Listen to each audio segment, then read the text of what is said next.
एका बाजूला शेतकऱ्यांना कर्जमाफी देण्यासाठी सरकारकडे पैसा नसताना दुसऱ्या बाजूला मात्र सत्ताधारी पक्षाचे आमदार नोटाची बंडल मोजताना एका व्हिडिओमध्ये दिसत असून हा व्हिडिओ जे उद्धव ठाकरे गटाचे अंबादास दानवे यांनी त्यांच्या एक्स वरती शेअर केला असून राजकारणात एक खळबळ उडून दिली आहे. सध्या चर्चेचा मुद्दा एवढाच आहे की विधिमंडळाचं सध्या हिवाळी अधिवेशन नागपूरमध्ये सुरू असून हा मुद्दा अधिवेशनाच्या काळात तापण्याची जोरदार चिन्ह आहेत.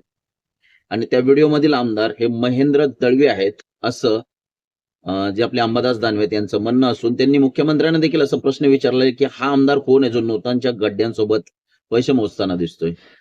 मात्र महेंद्र दळवे यांनी हे आरोप नाकारलेले आहेत. तर त्यांचं म्हणणं असं देखील आहे की अंबादास दानवे हे त्यांना ब्लॅकमेल करत आहेत. अंबादास दानवे यांनी याबाबत अधिक सुस्पष्टता आणावी नाहीतर कायदेशीर कारवाई करणार असं देखील त्यांचं म्हणणं असून महेंद्र दळवी यापुढे काय निर्णय घेतात याकडे संपूर्ण राजकारणाचं लक्ष लागून राहिलेलं आहे. तुम्हाला याविषयी काय वाटतं नक्कीच सांगा.